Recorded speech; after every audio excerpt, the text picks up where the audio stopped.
नमस्ते सभी को और आप सभी का स्वागत आज के इस कार्यक्रम में, जिसमें हम एक ऐसी समस्या पे बात करेंगे जो लगभग सारे संसार में जो एंट्रेंच्ड इकोसिस्टम जिसे कहते हैं या मेन स्ट्रीम मीडिया है, जिसे दबाने में लगा हुआ है।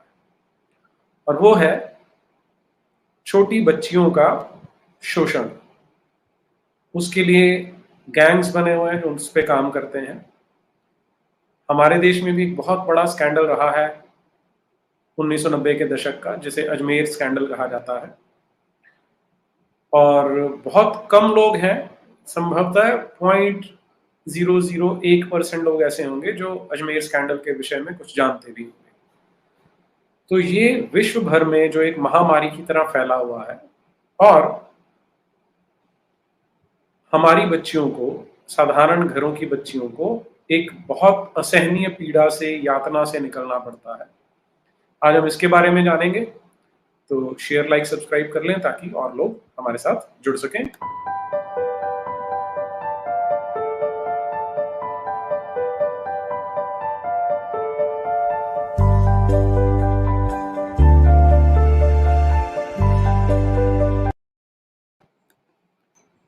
सबसे पहले आज के जो हमारे मेहमान हैं उनका स्वागत करते हैं। महेश श्रीमाली जी हैं। महेश जी, स्वागत है आपका बहुत बहुत हमारे सभी दर्शकों की ओर से। नमस्ते नीरज जी, आपका बहुत बहुत धन्यवाद मुझे आपके प्लेटफॉर्म पे बुलाने के लिए। जी, मैं पहले दर्शकों को आपका परिचय दे देता हूँ। महेश श्रीमाली जी आईटी इंडस्ट्री में काम करते हैं और आईटी इंडस्ट्री में काम करते हुए संसार के विभिन्न देशों में रहे हैं। यूरोप में रहे हैं, एशिया के देशों में रहे हैं। और उस सारे प्रवास में जब ये इंग्लैंड में थे, ब्रिटेन में थे, तो वहां पर इन्होंने ग्रूमिंग गैंग्स के बारे में सुना और उस पर फिर उन्होंने अध्ययन किया। इनकी एक वार्ता, एक रिकॉर्डिंग है संगम टॉक्स पर, इंग्लिश में है वो, इसी विषय पर। मैंने वो सुनी थी अभी 3-4 दिन पहले और मेरा दुर्भाग्य ये रहा कि मैंने रात को सोते समय उसे ऑन किया था और शुरू किया, तो फिर मैं उसे सुनता गया और उस रात मुझे नींद नहीं आई क्योंकि बहुत ज़्यादा डिस्टर्बिंग थी।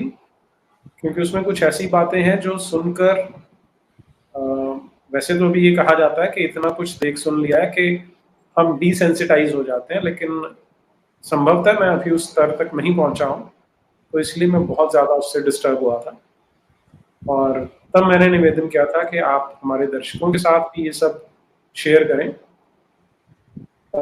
इसमें सबसे पहले तो जब हम ये शब्द जो आता है ग्रूमिंग गैंग या ग्रूमिंग, बड़ा ही बिनाइन सा शब्द लगता है, बड़ा ही सॉफ्ट सा लगता है, क्योंकि ग्रूमिंग के अलग अलग अर्थ लोग अलग अलग रेफरेंस में, अलग अलग कॉन्टेक्स्ट में लगाते हैं। तो सबसे पहले तो महेश जी, मेरा निवेदन आपसे ये रहेगा कि ग्रूमिंग शब्द क्या है, या जब हम ग्रूमिंग गैंग की बात करते हैं तो ये ग्रूमिंग क्या है, एक बार हमारे दर्शकों को यहाँ से हम आरंभ करते हैं। जी, तो जैसा आपने बताया कि ग्रूमिंग क्या है, इसको समझने के लिए थोड़ा सा अगर हम पैरेलल लें भारतीय समाज से या भारतीय स्थिति से, तो जैसा लव जिहाद के जो केसेस आते हैं, उसी का पैरेलल अगर हम यूके के परिप्रेक्ष्य में देखें तो उसे ग्रूमिंग कहा जाएगा। ग्रूमिंग, अगर इसका मैं टेक्निकल डेफिनेशन या परिभाषा में जाऊं, तो it is a mental conditioning, कि आपको मानसिक रूप से आपको मानसिक दास्ता की ओर ले जाना। तो ग्रूमिंग में एक बहुत ऑर्गेनाइज ग्रुप है और बहुत सारे गैंग्स हैं क्रिमिनल्स के, जिनका काम ही ये है कि स्कूल गोइंग लड़कियों को, जो बहुत छोटी उम्र में 11 साल 10 साल से शुरू होकर 16 साल तक, जो वहाँ पे यूके में हाई स्कूल में लड़कियां जब आती है 11 साल छठी क्लास पास करके, तो उन लड़कियों को टारगेट करना और उन लड़कियों को टारगेट करके, ये शुरू बहुत, जैसा आपने कहा ना, बिनाइन शब्द है ग्रूमिंग, शुरुआत भी इसकी बहुत सॉफ्ट होती है, जिसको हम लवर बॉय या बॉयफ्रेंड गर्लफ्रेंड सिनारियो बोला जाता है। उसमें एक स्मार्ट सा लड़का जो 5-6 साल बड़ा होगा, लेट टीन्स में होगा, अर्ली टीन्स की लड़की को उसके पीछे जाएगा, उससे दोस्ती करने की कोशिश करेगा। दोस्ती करने के बाद वो रिलेशन थोड़ा आगे बढ़ेगा, और इसमें इतना ज़्यादा ये सिस्टमेटिक और ऑर्गेनाइज्ड हैं कि ये जल्दी से कुछ नहीं करते। 3 महीना, 4 महीना, 6 महीना उस लड़की के पास जाने की कोशिश करते हैं। और ये लड़के हमेशा आएंगे बहुत फ्लैशी कार्स, बड़ी बड़ी कार्स लेके आएंगे, महंगी कार। उस समय वहाँ सोसाइटी एक अलग पैटर्न पे चलती है। तो जैसे ही हाई स्कूल में लड़की आती है तो उसे लगता है कि मेरे पास बहुत फ्रीडम है। उसका मानसिक विकास एडल्ट जैसा नहीं हुआ है, बट उसकी एक रश है कि हाँ, अब मैं एडल्ट जैसे बिहेव कर सकती हूँ, मैं क्लब्स में जा सकती हूँ, मैं अल्कोहल ले सकती हूँ। ये सब लीगली अलाउड नहीं है, बट हम्म। उस उम्र में वो जो जिज्ञासा और वो जो रहता है ना कि कुछ करें, तो और उसका एक बहुत अच्छा मीडियम मिल जाता है। ये लड़के आके इन लड़कियों को रेस्टोरेंट्स में ले जाएंगे, क्लब्स में ले जाएंगे, जो एडल्ट्स ओनली क्लब है, वो एड्रेनलिन रश होता है ना कि हाँ मैं। एक मिनट रुकिए महेश जी। हाँ। जैसे हम जब कॉलेज में जाते हैं, स्कूल से हाँ कॉलेज जी। जाते हैं, तो हमें लगता है कि यार अब हम एंजॉय कर सकते हैं, अब हमें कोई रोकने टोकने वाला नहीं है। तो क्या आप उसी तरह की मेंटालिटी की बात कर रहे हैं? Exactly exactly। तो ये हाई स्कूल में आना मतलब ये कि प्री एडल्टहुड माना जाता है यूके में, कि वहाँ तो एक फ्रीडम मिल जाती है। ये तो जब आप छठी क्लास की बात करें तो 11-12 साल की बच्ची होगी वो। हाँ, 7वीं क्लास से हाई स्कूल शुरू होता है वहाँ पे। तो तो, और दैट इज तो द स्टेप जहाँ से आपको सोशल फ्रीडम मिलने लग जाती है। अच्छा, तो हमारे यहाँ से लगभग 8-10 साल पहले वहां पर इस तरह का उनको फ्रीडम मिल जाता है। हाँ, 5 साल कहिए कि हमारे यहाँ कॉलेज में बच्चे जाते हैं 16, 17, 18 साल। हाँ, 18-19 के ही जाते हैं बच्चे यहाँ पर। हाँ। और और ये इसका दूसरा क्या मैं इससे ये कंक्लूजन निकाल सकता हूँ कि वहां पर छठी 7वीं क्लास की बच्ची पर जो पेरेंटल एक नजर रखना है, गाइडेंस होती है, जैसी हमारे यहाँ पर अभी भी है, वैसी नहीं होती वहां पर। वैसी नहीं होती है, और बहुत डिफरेंट है, लेकिन फ्रीडम शुरू हो जाती है कि लड़की को हम्म, शाम को, रात को थोड़ी देर जाने दिया जाएगा। उसको I mean she will have her life, वो जो कहते हैं ना माई ओन लाइफ, वो हम्म, स्टार्ट हो जाता है। वहाँ पे 15-16 साल तक बच्चे इंडिपेंडेंट अलग रह के जाके रहने लग जाते हैं, पंद्रह जी। सोलह साल के बाद में। हमारे यहाँ वो सोच भी नहीं सकते, जब तक ग्रेजुएशन कंप्लीट नहीं होती है हम तो बच्चे को 21-22 साल तक तो छोड़ते ही नहीं है। वहाँ हम्म, पे वो 15-16 साल है। और ये जो 11-12 साल वाला टाइम है जब वो हाई स्कूल में जाते हैं, तो उनका अब पहले जूनियर स्कूल तक या इन्फेंट तक माँ बाप छोड़ने जाते हैं स्कूल। हाई स्कूल से या तो वो बस से जाते हैं या खुद वॉक करके जाते हैं। तो एक हर जगह पे उनको ना एक टच ऑफ फ्रीडम मिलने लग जाता है। हम्म, और यहाँ पे इन लड़कियों को वो टारगेट करते हैं, जब घर हम्म, से स्कूल आते हुए, स्कूल से घर आते हुए, शॉपिंग आर्केड्स में, ये ईटरीज पे, ये जितने भी जगह, तो यहाँ जाके ये क्योंकि मैंने एक चीज़ हमें हमेशा ध्यान रखनी है, ग्रूमिंग जो करते हैं बहुत ऑर्गेनाइज्ड हैं। They are very hmm, systematic and well organised gangs. तो अब एक लड़की के पास गए, उससे दोस्ती करी, उसको कार में सैर सपाटा कराया, उसको खूब रेस्टोरेंट ले गए, गिफ्ट्स दिए, बहुत फ्लैटरी, सामान्य दिखने वाली लड़की को भी कि यू आर सो ब्यूटीफुल। इसको लव बॉम्बिंग सिनारियो बोला जाता है। हम्म, तो उससे उसकी दोस्ती बढ़ती ही जाती है। तो 3 से 4 महीना वो उस पर काम करते हैं, और उस बीच में लड़की से सारी इंफॉर्मेशन एक्सट्रैक्ट कर लेते हैं। कहाँ रहती है, सिबलिंग्स कौन है, माँ बाप क्या करते हैं, दोस्त कौन है, मतलब। और वो इनोसेंस में चाइल्ड बताता जाता है। एक बार आपने चाइल्ड का कंट्रोल कर लिया तो वो आपको सब इंफॉर्मेशन शेयर करेगा। पर 90% ऑफ द गर्ल्स, ये जो बॉयफ्रेंड गर्लफ्रेंड या ग्रूमिंग में फंसती हैं, उनको अपने बॉयफ्रेंड का पूरा नाम भी नहीं पता होता है, जबकि इन लोगों को उसकी पूरी हिस्ट्री पता होती है। See this is the difference when you are trapping a child, एक छोटे बच्चे हम्म, को, मैं छोटा बच्चा ही कहूँगा, 12 साल की बच्ची, हम भारतीय हम्म, संस्कृति में 12 साल की बच्ची छोटी ही बच्ची है हमारे लिए। जी। इनका दृष्टिकोण अलग है, तो इनको उसमें कुछ और नज़र आता है, हमें कुछ नहीं नज़र आता, बेटी ही हम्म, नज़र आती है। तो उसको फँसा के फिर उसके साथ पहला स्टेप उनका होता है सेक्स, मतलब फिज़िकल रिलेशंस बनाना। वो जो लड़का है वो रिलेशन बनाएगा, और उसमें स्पाइक ड्रिंक्स का भी बहुत ये हेल्प लेते हैं उसमें। ये सब करने के बाद एक कई बार वीडियो भी रिकॉर्ड कर लेते हैं और उसको ना मेंटली एक एक ऐसी स्टेज में ले आते हैं कि एक डिपेंडेंसी क्रिएट हो जाती है कि आपने एक डिपेंडेंसी क्रिएट कर ली, उसके साथ फिजिकल रिलेशन बना लिया। फिर ये काम करते हैं उसके माँ बाप के साथ संबंधों को तोड़ना कि तुम्हारे माँ बाप रेसिस्ट हैं, तुम्हारे माँ बाप ऐसे हैं, तुम्हारे माँ बाप तुमको कुछ नहीं दिलाते, देखो मैं सब कुछ करता हूँ तुम्हारे लिए, तुम्हारा बाप क्या करता है, कुछ नहीं करता है। और वहाँ पे उस तरीके का कल्चर नहीं है जो इन हमारे भारतीय परिप्रेक्ष्य में है। तो लड़कियाँ वो उसमें और ज़्यादा कंट्रोल में आ जाती है और उसका नेक्स्ट स्टेप होता है कि वो अपने रिलेटिव्स, अपने दोस्तों के साथ उसको सोने के लिए बाध्य करता है। वो स्टेप होने के बाद तक वो लड़की ना अपना कंट्रोल खो देती है। वो हेवीली ड्रग एडिक्ट हो चुकी होती है, उसको फ़र्क ही नहीं पड़ता वो किसके साथ जा रही है, आ रही है। और एक तरीके से उसको प्रोस्टिट्यूशन में धकेल दिया जाता है। तो पहले तो उसको खुद के स्वार्थ के लिए निचोड़ा गया और फिर उसको अपने क्लाइंट्स, कस्टमर के पास भेजा गया। एक विशियस साइकिल चालू हो जाता है। और ये मतलब ऐसा नहीं है कि कोई कंफर्टेबल, मतलब ये कंफर्टेबल तो खैर वर्ड ही गलत है। इसमें पूरा शारीरिक और मानसिक शोषण होता है लड़की का।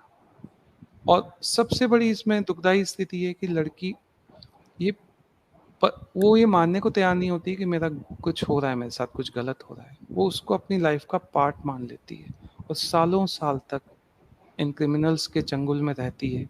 एक बार लड़की आने के बाद 5 से 10 साल इनका कंट्रोल रहता है। तो full dominance, complete control over the psyche, everything of that child. Hmm. ये ग्रूमिंग, इसको अगर जी। हम इसको तो समझें तो इसमें इसमें आपने वैसे तो पासिंग एक थोड़ा सा बताया, लेकिन मुझे ये बताइए कि जो विक्टिम है, जिसे शिकार बनना पड़ता है जिस बच्ची को, उसमें और जो ये क्रिमिनल्स जो ये काम कर रहे हैं, इनकी आयु में क्या अंतर है? ये बहुत अच्छा क्वेश्चन है नीरज जी। कि ये जैसा मैंने बताया कि ये अर्ली टीन्स जो लड़कियां हैं उनको टारगेट करना शुरू करते हैं। तो अगर आप यूके का पूरा 30 साल का हिस्ट्री देखें, जितने भी केसेस हुए हैं, जो डेटा कलेक्ट हुआ है, जो रिपोर्ट्स आउट हैं पब्लिक डोमेन में, तो स्टार्टिंग एज 10 से 11 साल, जो लड़कियां, मिनिमम एज 10 से 11 साल, एवरेज एज 13 से 14 साल। मतलब आप हम्म। एवरेज एज देखेंगे 10,000 लड़कियों का तो 13 से 14 साल। हम्म। और ये जो क्रिमिनल्स हैं, ये प्रीडेटर्स हैं, जो भेड़िए हैं, इनकी आयु एवरेज एज 28 से 29 साल। इनमें से कई लोग ऐसे हैं जिनकी खुद की बेटी है उस उम्र से बड़ी, हम्म। लेकिन इन्हें कोई शर्म नहीं, इन्हें कोई नैतिकता नहीं। अपनी बेटी से भी छोटी बेटी के बच्ची के साथ ये शारीरिक संबंध बनाते हैं, अपने भाइयों से शेयर करते हैं, अपने हम्म। दोस्तों से शेयर करते हैं और अपने क्लाइंट से शेयर करते हैं। हम्म। तो तो आयु में बहुत डिफरेंस है कि एक तरफ आपका फुल एडल्ट और एक तरफ हम्म। आपका बच्चा। और इसमें एक और चीज़ है कि यूके में लीगल एज ऑफ कॉन्सेंट, जिसमें लड़की हाँ बोल सकती है रिलेशनशिप बनाने के लिए, इज 16 ईयर्स, 16 साल। तो आप हम्म। 16 साल की लड़की उससे छोटी लड़की के साथ शारीरिक संबंध बनाते हैं तो गलती सारी आपकी है, वो लड़की हम्म। उसके लिए रिस्पॉन्सिबल नहीं है। आप एडल्ट हैं, एवरेज एज 28 साल है। कई केसेस में जो पहला कांटेक्ट होता है ग्रूमिंग में, वो 20 साल के आसपास का लड़का होता है, 18-20 साल का, क्योंकि वो हम्म। पहला फंसाता है। उसका अपना काम हो गया, वो नेक्स्ट टारगेट पे चला जाता है, लड़की किसी और के कंट्रोल में होती है। और हम्म। ये कई बार ये सिचुएशन सामने आई है और कई बार वो बड़े आयु का लड़का भी उसको अपने वश में कर लेता है, 30-35 साल के लड़के भी, और वो रखते हैं। तो आयु में हम्म। बहुत सिग्निफिकेंट डिफरेंस है। अच्छा, अब जैसे हम यहाँ हमारे देश में जैसे लव जिहाद, वूम जिहाद, रेप जिहाद कहते हैं, तो जी। उसमें उसमें भी मैंने देखा है बहुत छोटी बच्चियां, 12 वर्ष की, 13 वर्ष की, उन्हें भी ये लोग ट्रैप करते हैं, फंसाते हैं उन्हें भी अपने जाल में। लेकिन ये जो आप बता रहे हैं वहां पर तो, क्योंकि लगभग एवरेज एज ही 13 वर्ष की है, 13-14 वर्ष है, तो वहां पर तो पूरी जो फैमिली है उसको एक मेंटल ट्रॉमा जिसे हम बोलते हैं कि एक बहुत ही डिप्रेशन वाली या बहुत ही मानसिक पीड़ा से गुजरना पड़ता होगा। ये बिल्कुल सही बात है नीरज जी। फैमिलीज के लिए तो ये जीता जागता नर्क है। मैं आपको कुछ एग्जाम्पल देके आपको समझा, 2-3 एग्जाम्पल देता हूँ। तो हम्म। उस उन बाप की जगह, उन माँ की जगह, उन पेरेंट्स की जगह हम अपने आप को रखें तो उस दुख को, उस पीड़ा को हम समझ सकते हैं। तो ये इतनी छोटी छोटी लड़कियों को टारगेट करते हैं, क्योंकि मैंने इस पे अब आज तो बहुत सारी बुक्स जो सर्वाइवर्स हैं उन्होंने लिखी हैं, जिन लोगों ने इस इन इश्यूज पे काम किया है। एक जैन सीनियर करके है, एक चैरिटी बर्नाडोस के साथ एक प्रोजेक्ट पे काम किया है उसने। तो she has met hundreds of girl, बहुत सैकड़ों लड़कियों के साथ काम किया है। तो कई बार उसने एक्सप्लेन किया है कि हमारी स्थिति इतनी दुखदाई हो जाती है इसको देख के, कि मैं आपको जैसे एक एग्जांपल देता हूँ कि चार्ली करके एक लड़की है, वो 13 साल की है, वो घर नहीं लौटी। तो उसकी माँ अपने घर के आसपास उसको ढूंढने निकलती है, और उसको उस समय वो देखती है कि एक पाकिस्तानी मुस्लिम जो उससे आयु में बहुत बड़ा है, उसको वो कार में ओरल सेक्स दे रही है। अच्छा। और माँ उस उससे रहा नहीं गया, वो चिल्ला के कार की तरफ दौड़ी कि छोड़ मेरी बेटी को, देख उसकी उम्र देख, वो अभी तो बच्ची है। और वो बच्ची को बाहर फेंकता है और डर के भाग भाग जाता है, वो कि कहाँ इस झगड़े में पड़ना, वो भाग जाता है। वो जो बच्ची है उसे पता भी नहीं कि वो कर क्या रही है, उसको उस उम्र में ही ड्रग्स इतनी दे दी जाती है। वो क्रिसमस का टाइम होता है, अगले दिन वो सुबह उठ के बोलती है कि आज सेंटा क्लॉज को देखने जाना है। आप उसकी मेंटल स्थिति देखिए कि कल उसके साथ क्या हुआ है, और आज सुबह उठ के वो बच्ची सेंटा क्लॉज को मिलने जाना चाहती है। इतने छोटे बच्चे, उससे हम्म। क्या क्या ये करवाते हैं। एक इसमें ब्लैकपूल करके जगह है यूके में, वहाँ का एक बहुत फेमस केस है चार्लिन डाउन्स का। उसकी माँ ने एक बुक लिखी है कि मेरी बच्ची, वो जो चार्लिन है, बहुत छोटी उम्र में इनके चंगुल में फंस गई। वहाँ पे ब्लैकपूल में 2 टेक अवे ऑनर्स हैं। फनी बॉयज करके एक रेस्टोरेंट है, आज भी है वो रेस्टोरेंट, और पिज़्ज़ा सर्व करता है, कबाब सर्व करता है। तो उन लोगों ने उसको 14 साल की उम्र में, मतलब 13 साल की उम्र में उसको फंसाया इस ग्रूमिंग के चक्कर में। और नवंबर 2003 को एक दिन वो घर से गई और वापस लौटी ही नहीं। उसकी माँ बाप पुलिस के पास गए कि हमारी बेटी गायब हो गई है। उन्होंने एक दिन तक वेट किया, फिर रिपोर्ट लिखी, और आज 2022 आ गया, 19 साल, अभी तक उसको उसका पता नहीं चला कि मेरी बेटी कहाँ गई। फिर हम्म। फाइनली जब ये पुलिस इन्वेस्टिगेशन आगे बढ़ा तो अ, उसमें 2 सस्पेक्ट आए कि ये फनी बॉयज जो चलाते हैं, 2 लड़के हैं, इनके ऊपर शक है कि इन्होंने किया है। तो एक जॉर्डन का 29 साल का, 29 ईयर्स ओल्ड, आयाद अबातिकी करके एक लड़का है, और दूसरा 50 साल का ईरानियन मोहम्मद रवेशी, उनके ऊपर शक हम्म। हुआ। तो इन्होंने पुलिस ने उनके घर में ऑडियो रिकॉर्डर डिवाइसेस लगा दी सीक्रेटली, और वहाँ से इनकी 200 से ऊपर रिकॉर्डिंग्स कोर्ट में गई। और एक 2 रिकॉर्डिंग जो स्पेशल आई है जिसमें इसने माना है रवेशी ने कि मैंने उसको मारा, गुस्सा आया और मैंने उसको मार दिया। और दूसरे उसमें उन्होंने कहा कि मारने के बाद हमने उसको काटा, उसका मांस छोटे छोटे टुकड़े जो हम कबाब सेल करते हैं, कस्टमर को खिला दिया। Hmm. She was sold in kebabs to the unnoticing customers. और ये रिकॉर्डिंग जब वहाँ गई तो इसका ट्रांसक्रिप्शन में कुछ क्वालिटी इश्यूज आए। इनके पास इतने अच्छे वकील होते हैं, उन्होंने उस पे इशू उठाए कि इसमें कुछ गड़बड़ है ट्रांसक्रिप्शन में। और हम्म। जूरी बैठी और वो डिसाइड नहीं कर पाई कि अब इसका क्या करना है।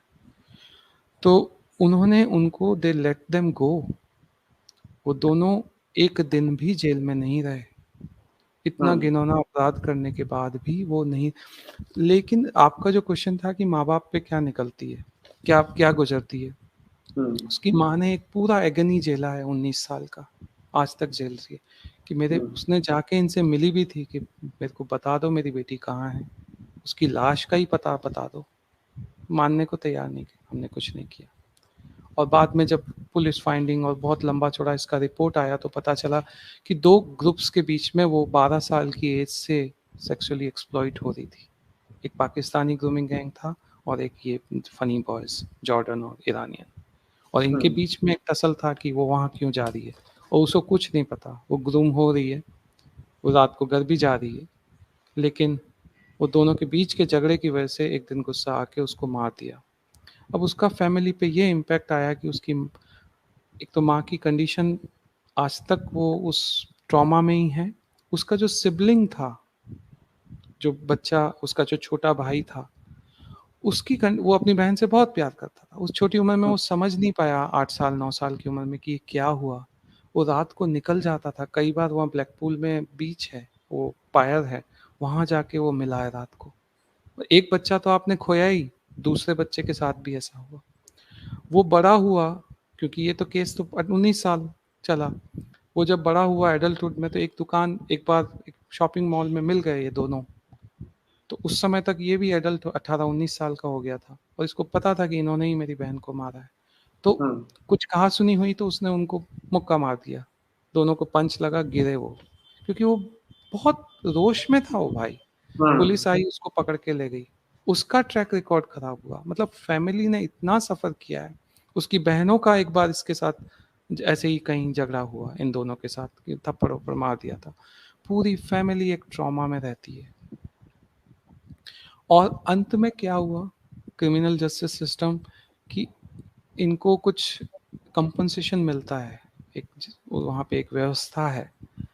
चार्लिन की माँ को मिला 5,500 पाउंड, उसके पिताजी को मिला 5,500 पाउंड, दोनों को 11,000 मिला के। और इन दोनों को सेपरेटली 250,000, 2,50,000 पाउंड। ये व्यवस्था है, इस पे हंसे रोए क्या करें, कि तुमने हम्म। अपनी बेटियों के कातिलों को प्राइज दिया है। उन्होंने अपने 2200? 2,50,000 पाउंड, नहीं, जो माँ बाप है उनको केवल 2200 पाउंड मिले हैं।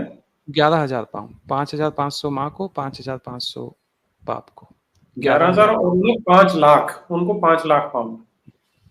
उनको 5 लाख पाउंड। ये हम्म, क्रिमिनल, और वो एक दिन भी जेल में नहीं रहे।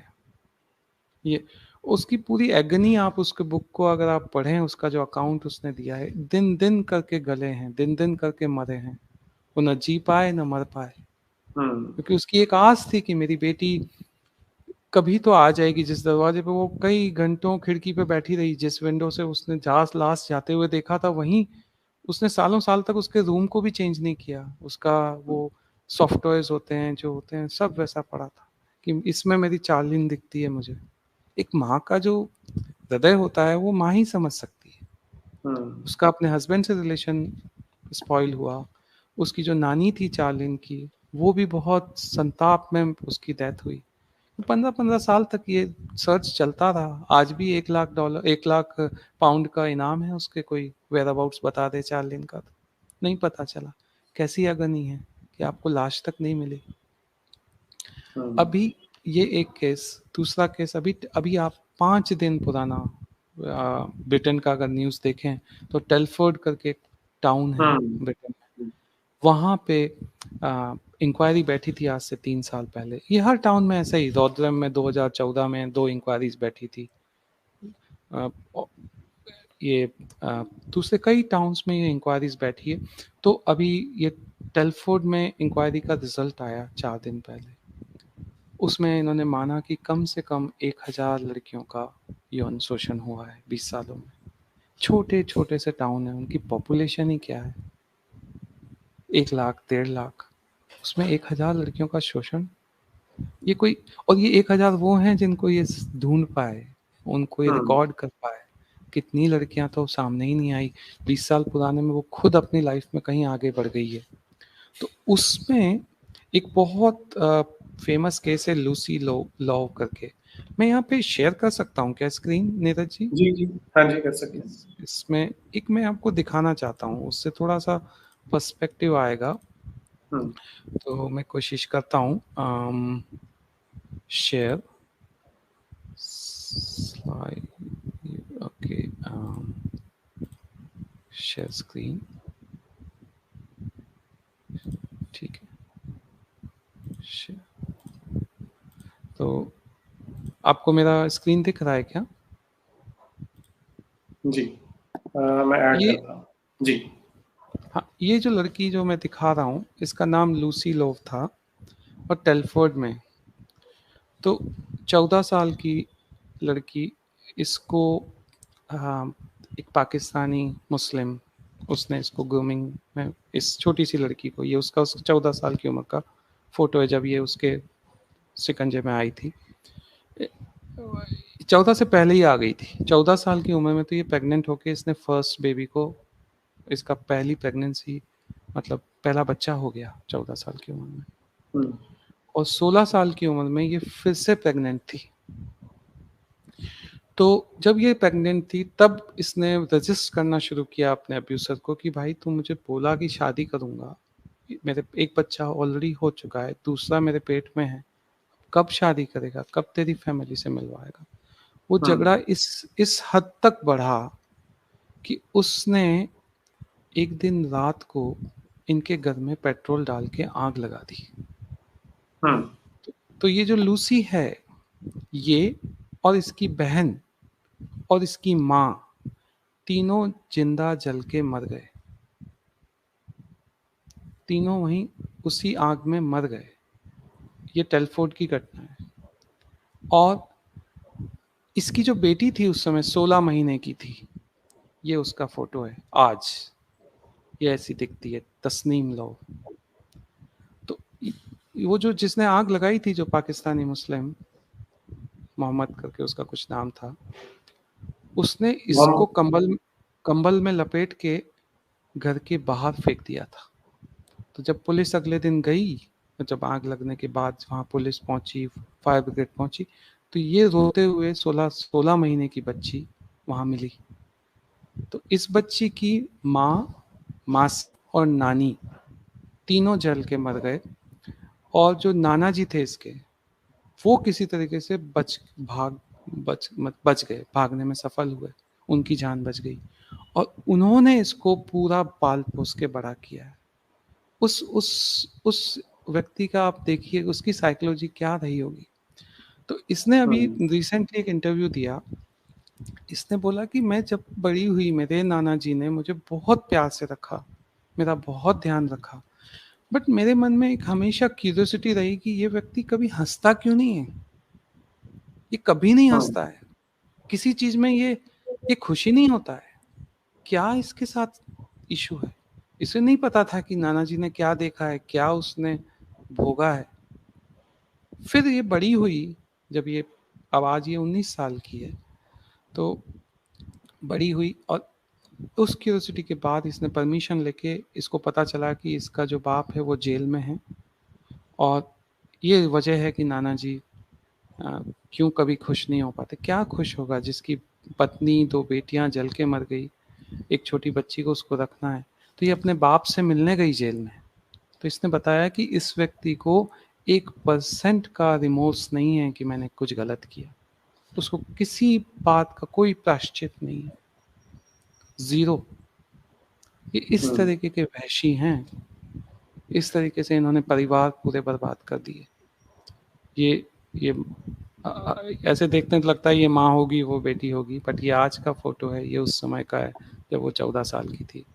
ये मैंने पहले वाली जो बताई थी चार्लिन, उसकी माँ है कि एक हम्म। सालों साल से कोई बॉडी नहीं, कोई कन्विक्शन नहीं, कोई आंसर नहीं। ये चार्लिन जब वो गायब हुई थी 2003 में। मैं स्टॉप करता हूँ शेयर। जी। जी। तो इसमें हम एक बार बार एक जुमला सुना करते हैं कि क्रिमिनल का कोई मजहब नहीं होता या उसकी कोई प्रोफाइलिंग नहीं करनी चाहिए। लेकिन यहाँ पर जब आपने ये बातें बताई तो एक चीज निकल के आती है कि एक ही कम्युनिटी है कि उनके लोग इस क्रिमिनल माइंडसेट के हैं जो ये काम करते हैं। तो ये हम जो बार बार सुनते हैं कि क्रिमिनल का तो कोई मजहब नहीं होता, इसको हम कैसे इससे बताएं? बड़ा घटिया मजाक एक सभ्य समाज के साथ हो ही नहीं सकता। अब आप इसी ग्रूमिंग का ले लीजिए, और इसमें क्या है ना, जैसे ही आपने मुंह खोला आपको इस्लामोफोब बोल दिया जाएगा कि आप जैसे आप इस्लाम के विरुद्ध कुछ कर रहे हैं। अरे हम क्यों कर रहे हैं? हमें हमें क्या करना है इस्लाम से? हम क्रिमिनल्स की बात कर रहे हैं, अगर वो क्रिमिनल इस्लाम से आते हैं तो कहीं वहां गड़बड़ है ना, वो देखें, वो इंट्रोस्पेक्ट करें। आप ग्रूमिंग गैंग का आप जितने कन्विक्शन हुए हैं, आप छोड़ दीजिए जिनके ऊपर एक्यूजेशन है, सब इनोसेंट मान लीजिए। आप तो एक करिए 2010 से आज 2022 तक कन्विक्शन हुए उनका लिस्ट उठा लीजिए, और उस लिस्ट को आप देखिए। मैंने लिस्ट बनाया, उस लिस्ट में मोर देन 90% आर मुस्लिम्स। अभी अब क्या मैं और आप जिम्मेदार हैं ये बोलने के लिए? है ना, वो इसमें इन्वॉल्व है। वो डेटा बोलता है, कन्विक्शन जहां कोर्ट ने माना, कोर्ट ने सजा दी, उसमें 90% मुस्लिम है। और इसमें दूसरा एक बहुत बड़ा फैक्टर है जो हमारा पड़ोसी कभी हमें छोड़ता नहीं है, पाकिस्तानी मुस्लिम। उस 90% में 90% आर पाकिस्तानी मुस्लिम। ओके, तो इसमें ये भी तो हो सकता है, इसमें ये हो सकता है कि आप जिस समाज की बात कर रहे हैं वहाँ की जो डेमोग्राफी है वो ऐसी हो कि वहां पर जो पॉपुलेशन है वही 90% मुस्लिम्स की है, तो क्रिमिनल डेटा होगा उसमें भी वही रिफ्लेक्ट होगा। नहीं नहीं जी, मुस्लिम मुस्लिम पॉपुलेशन ब्रिटेन में 4 से 5% है, मैक्सिमम तो मतलब 5%, 4 से वो 5%। कम्युनिटी जो 4 से 5% है पूरी पॉपुलेशन का, ग्रूमिंग गैंग्स में ये बच्चियों के रेप करने में और उनका धंधा करने में ये 90% है। 90% है। इसमें कुछ चीजें हैं कि 90% मुस्लिम, उसमें फिर 90% पाकिस्तानी मुस्लिम। आप एक भी केस ऐसा नहीं बता पाएंगे जिसमें किसी मुस्लिम गर्ल का नॉन मुस्लिम ने ग्रूमिंग किया हो। There is a stark difference between the ethnicity of the victims and ethnicity of the perpetrators. जो विक्टिम्स हैं आज जो आपको मिलते हैं, मैक्सिमम वाइट ब्रिटिश गर्ल्स। ये उल्टा रेसिज्म हो रहा है उनके साथ, अपने ही देश में उनका कोई सुनने वाला नहीं है। लेकिन इसमें और कम्युनिटीज भी विक्टिम्स हैं, हिंदू लड़कियों के साथ भी हुआ है, सिख लड़कियों के साथ भी बहुत हद तक हुआ है। तो नॉन ये मुझे मुस्लिम याद जी, गर्ल्स ये आर द मेरे पास टारगेट। एक ये है हमारे पास पैम्फलेट जो ये वहाँ सर्कुलेट किया गया था। ये आपने बहुत अच्छी चीज, ये जो इनका जो प्रो कैलिफेट ग्रुप है, उन्होंने ये 2000 के आसपास इन्होंने ये पैम्पलेट बांटे थे जिसमें इन्होंने अपील करी थी मुस्लिम यूथ से कि जाओ और नॉन मुस्लिम गर्ल्स को इसमें फंसाओ, ट्रैप देम। ये कई जगह सर्कुलर बटा है वहाँ पे, और ये पुलिस के हाथ लगा। ये बर्मिंघम में कई जगह, बर्मिंघम एक बहुत बड़ा टाउन है, अच्छा मुस्लिम डोमिनेटेड टाउन है, अच्छे परसेंटेज है वहाँ पे मुस्लिम्स का। वहाँ पे ये बहुत ये और ओपनली अपील करी कि आप फंसाइए, उसमें आपको you will do good to the hour matchup, जो भी बोला जाए इनका। दीन का हाँ, काम कर रहे हैं। दीन का काम कर रहे हैं। अच्छा, कहीं इसमें कहीं कहीं रिफ्लेक्शन नहीं आता है कि किन बच्चों की, उनकी उम्र कभी तो देखना चाहेंगे हम कि 13-14 साल की मासूम बच्चियां हैं। वो हमारी नहीं है तो क्या हुआ, किसी की भी हो, बच्ची तो बच्ची है, बेटी है। जी, एक जो मैं आपका वो सुन रहा था जिस समय टॉक जो आपने ये इंग्लैंड वाला सारा वो बताया था, तो इसमें एक तो ये कि ब्रिटेन का कौन सा एरिया है, कोई एक पर्टिकुलर एरिया है बर्मिंघम जैसे आप बोल रहे हैं वहां पर है, या ज्यादा वाइड स्प्रेड है ये? पूरा कंट्री में, ऑल ओवर द कंट्री। मैंने उस स्टॉक में बताया था 2015 तक का डेटा जो मैंने कंपाइल किया था, उसमें 28 टाउन्स हैं बड़े बड़े जहाँ पे ग्रूमिंग कन्विक्शन हो चुके हैं। तो इनके एक मेंबर ऑफ पार्लियामेंट थे, उन्होंने बहुत अच्छा स्टेटमेंट दिया था कि अगर आपके टाउन में नहीं मिलता है कोई ग्रूमिंग का केस तो इसका मतलब आप ठीक से देख नहीं रहे हो। It is so wide spread पूरे ब्रिटेन में, हर जगह, हर टाउन में। और जहाँ पे एक पर्टिकुलर कम्युनिटी की पॉपुलेशन ज़्यादा है वहाँ ज़्यादा केसेस हैं। आप देख लीजिए, ब्रेडफोर्ड से शुरू हुआ ये काम, West Midlands, Birmingham, Telford, London, Oxford, Rotherham, Rochdale, Peterborough, Preston, अब गिनते जाइए, हर टाउन में हजारों हजारों केस।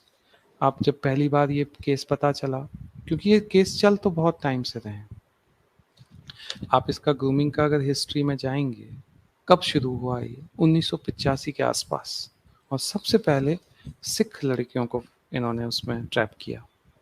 और सिख सोसाइटी एक बार अचंभित रह गई कि हमारी लड़कियां किन के चक्करों में फंस रही है, हो क्या रहा है उनका sexual exploitation, but they are quick to respond. उन्होंने डेटा कलेक्ट किए, पुलिस से कांटेक्ट किया, अथॉरिटीज़ के पास गए।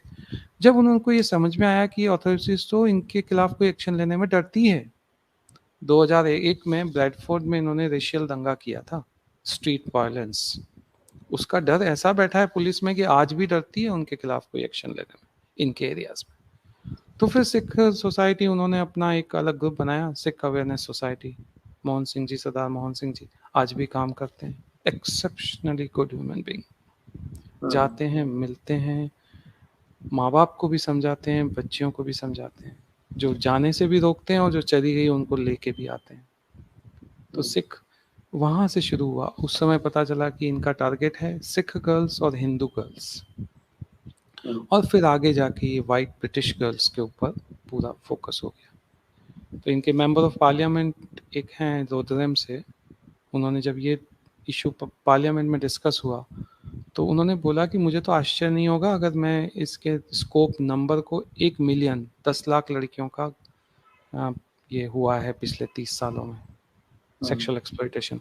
वो नंबर थोड़ा अतिशयोक्ति लगता है देखने में, बट हम जैसे रोथरम इंक्वायरी की बात करें तो कैसी रिपोर्ट जब आई थी 2014 में, तो 2000 लड़कियां तो उन्होंने आइडेंटिफाइड करी थी। ऑक्सफोर्ड की जब इंक्वायरी आई थी 300 लड़कियां आइडेंटिफाई हुई थी। फिर टेलफोर्ड की कल आई, इसी वीक आई है, 1000 लड़कियां उन्होंने मानी। ओल्डेम की आई थी, उसमें 1000 लड़कियां।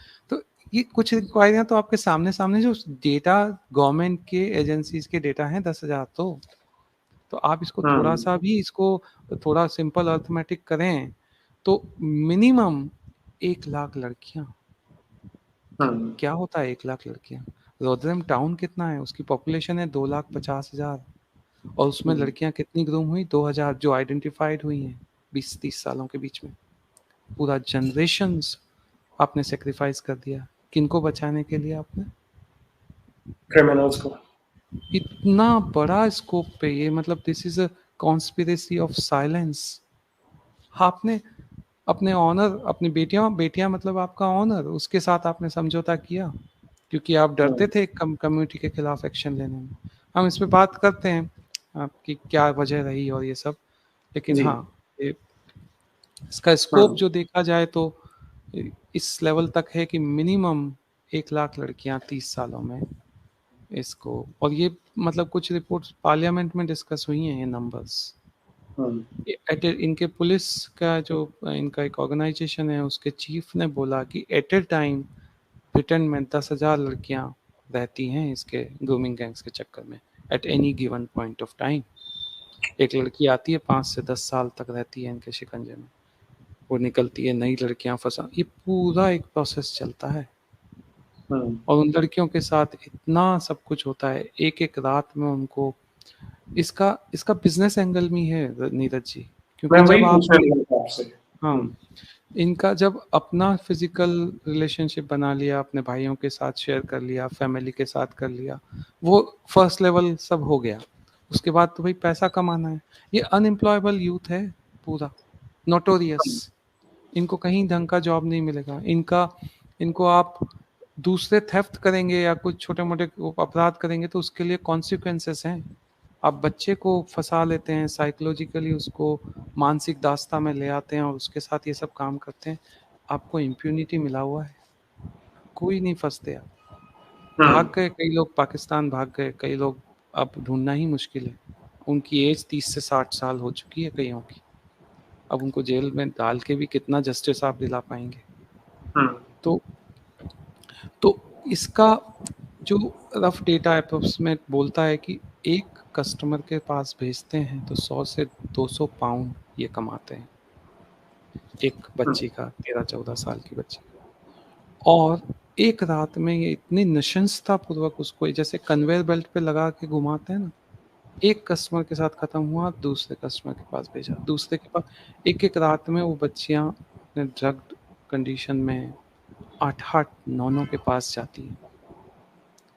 उनका पूरी आत्मा मर जाती है, उनका शरीर तो कब कई साथ छोड़ चुका होता है, वो अपने आप को पहचानने से इनकार कर देती है, उनका कोई अस्तित्व नहीं रहता, वो they are piece of meat. एक इनके जैक स्ट्रॉ करके एक पार्लियामेंट में रहे हैं, उन्होंने एक बार बोला था कि these girls are seen as piece of meat, easy meat, कुछ नहीं, वो ह्यूमन बीइंग नहीं है। इन परपिट्रेटर्स के लिए वो ह्यूमन बीइंग है ही नहीं। आप 14 साल की लड़की को 8 बार रात में भेजते हैं, एक एक रात का 1,000 पाउंड तक ये कमा लेते हैं, एक साल में 200 से 300,000, 200 to 300, 2 से 3 लाख पाउंड एक लड़की का कमाते हैं।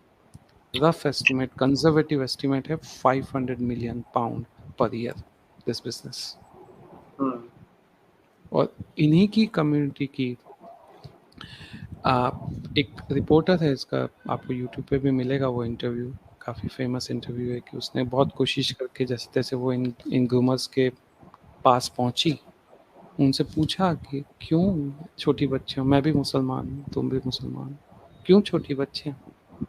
तो बोलते हैं कि हम चोरी करेंगे पकड़े जाएंगे, कार चुराएंगे पकड़े जाएंगे, इनको तो हम पकड़े ही नहीं जाते हैं। और बहुत बेशर्मी से बोलते हैं एवरी होल इज अ गोल। आप क्या सभी बोलते हैं? समाज, एवरी होल इज अ गोल। आप बोलने में आपको शर्मिंदगी महसूस होती है, हम एक समाज में रहते हैं, हमारा बेटियों के प्रति एक दृष्टिकोण होता है, ये इनका दृष्टिकोण है। तो ये स्कोप है इसका, बिजनेस एंगल अच्छा, बहुत लुक्रेटिव बिजनेस है। आपको फिजिकली आप किसी को एक्सप्लॉइट कर रहे हो, सेक्सुअली एक्सप्लॉइट कर रहे हो, आपकी जो दुर्भावनाएं हैं उनको सेटिस्फाई कर रहे हो, आप अपने सारी फैमिली भाइयों सबको ऑब्लाइज कर रहे हो। कितने ही केसेस देख लीजिए आप, पूरा 4 भाई मिल के पकड़े गए हैं, 2 भाई मिल, मामा भतीजा पकड़ा गया, चाचा भतीजा पकड़ा गया। हाँ, हाँ, फैमिली बिजनेस है ये, कम्युनिटी सपोर्ट से। कोई शर्म होती है? अगर आपके कहीं थोड़ा सा मॉरल वैल्यूज हैं और शर्म है, तो आपका मतलब अगर फैमिली वाले को पता चले हमारे समाज में, तो वो सबसे पहले पकड़ के पुलिस में ले जाएगा।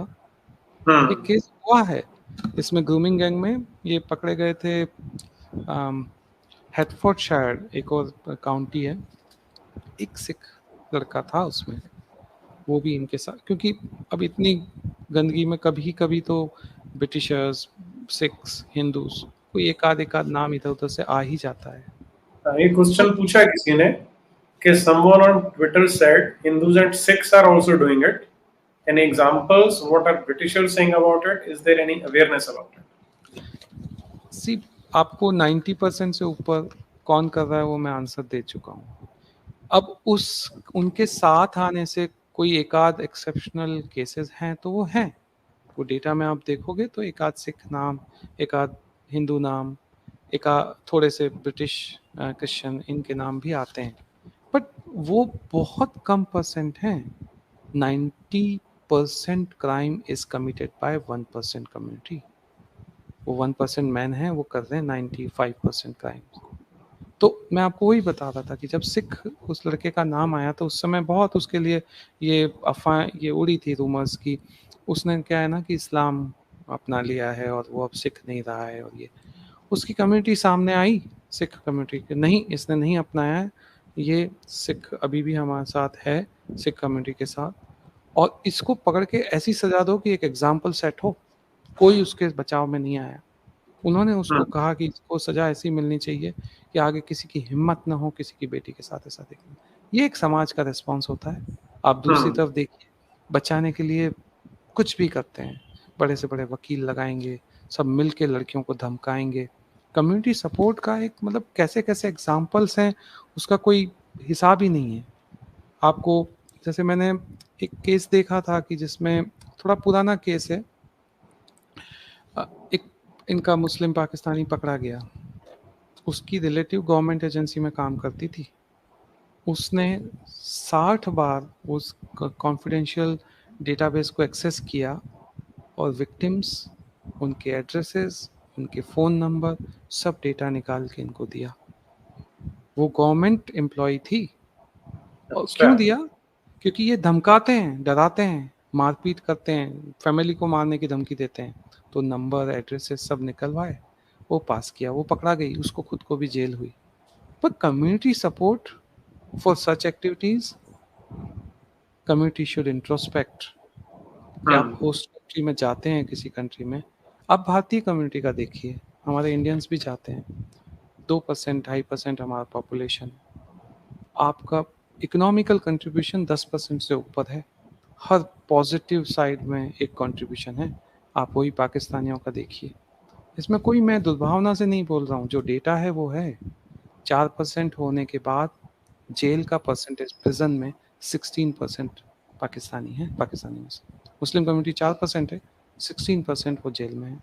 हिंदू कम्युनिटी हम्म। 2% है, 0% है जेल में।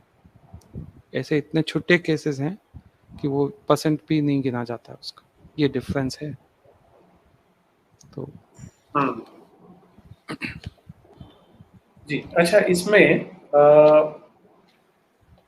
मोटिवेशन क्या है इनका? पैसा है, सेक्स है, क्या मोटिवेशन है इनका? दोनों है, दोनों है कि आपका खुद, इनका खुद का जो ये सेक्सुअल जो है, इनकी दुर्भावनाएं वो पूरी हम्म। होती है। आप एक काफिर की लड़की को एक्सप्लॉइट करते हो तो आपका कोई ऑब्लिगेशन तो है ही नहीं, वो तो हम्म। है ही नहीं आपके लिए, ह्यूमन बीइंग है ही नहीं वो आपके लिए, हम्म। आप कुछ गलत ही नहीं कर रहे हो उनके लिए तो।